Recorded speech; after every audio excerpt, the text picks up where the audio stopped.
शेवटचं होतं। मी 21 तारखेला 22 तारखेला दोन्ही दिवस सकाळी 9 वाजल्यापासून मंत्रालयामध्ये होतो आणि ह्या सगळ्या घटनेच्या संदर्भामध्ये मी लक्ष ठेवून होतो। माझं देवेंद्रजींशी बोलणं झालं।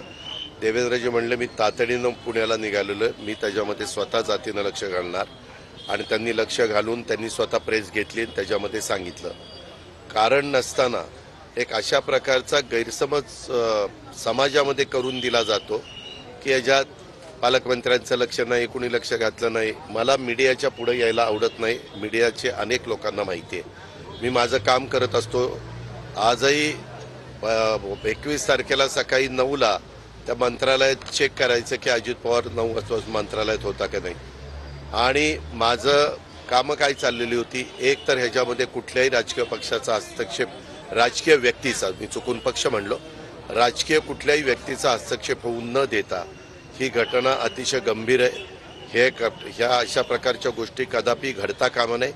ह्याच्यामध्ये कायदा सुव्यवस्था उत्तम राखणं हे पोलीस खात्याचं काम आहे आणि ह्या संदर्भामध्ये जे कोणी दोषी असतील त्यांच्यावर कडकमधली ॲक्शन झाली गेली पाहिजे।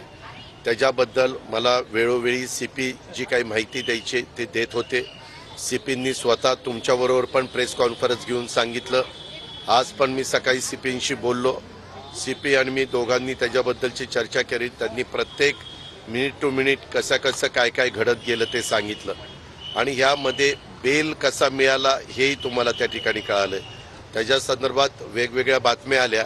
आता बेल न्यायालयाने का द्यावा हा न्यायालयाचा प्रश्न आहे, परंतु त्याच्या संदर्भामध्ये पुढं सगळ्या गोष्टी ज्या काही कडक भूमिका घेऊन घ्यायला पाहिजे तशा पद्धतीनं घेतल्या गेलेल्या आहेत। ह्याच्यात कुणीही राजकीय हस्तक्षेप केलेला नाही।